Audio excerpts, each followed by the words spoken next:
Our sign language interpreter tonight is Stanley Kinyanjui. Let's begin with Kenyan motorists who may have to contend with a controversial motor vehicle circulation tax unless the budget for the next financial year is not further slashed.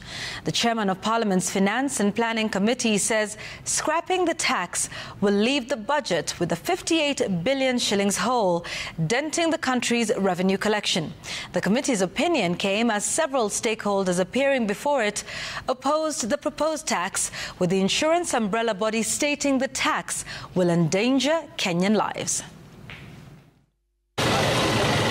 The introduction of the motor vehicle circulation tax has been one of the contentious issues in this year's finance bill.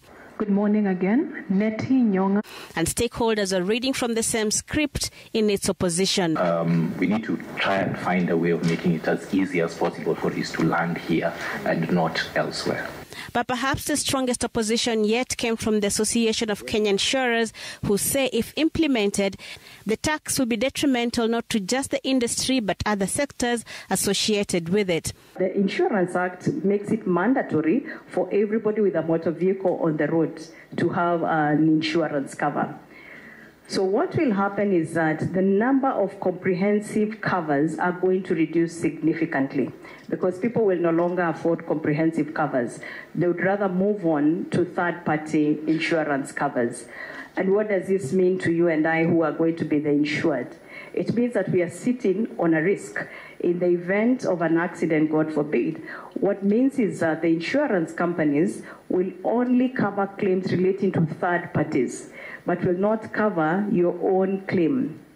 So that means that you have to go back to your pocket and source or look for finances to make good the damage that has been done on your vehicle or even on yourself in case of injury. The insurers say the tax has the potential to reduce the number of vehicles currently insured and by extension put the safety of Kenyans in jeopardy. According to the association, there are close to 3 million vehicles registered in Kenya, and out of this, only 1.5 million have some sort of insurance. The new tax will make this number even smaller. To take a third-party cover, because I cannot afford a comprehensive cover. But I'm required to pay a tax of 50,000 Kenya shillings, notwithstanding the fact that I'm not able to cover my own vehicle. I would not call it a contradiction. I think that would be a very big challenge, because that Kenyan who is not able to pay comprehensive cover for his 2 million, I think it's 2 million, for his 2 million cover, you are not able to pay a comprehensive cover, but then you are required to pay a tax of 50,000. The Finance Committee's chairman, however, stating they need to raise the revenues to be generated through this tax proposal. On the other option then, if we have to really get rid of it, would be to reduce the budget by 58 billion.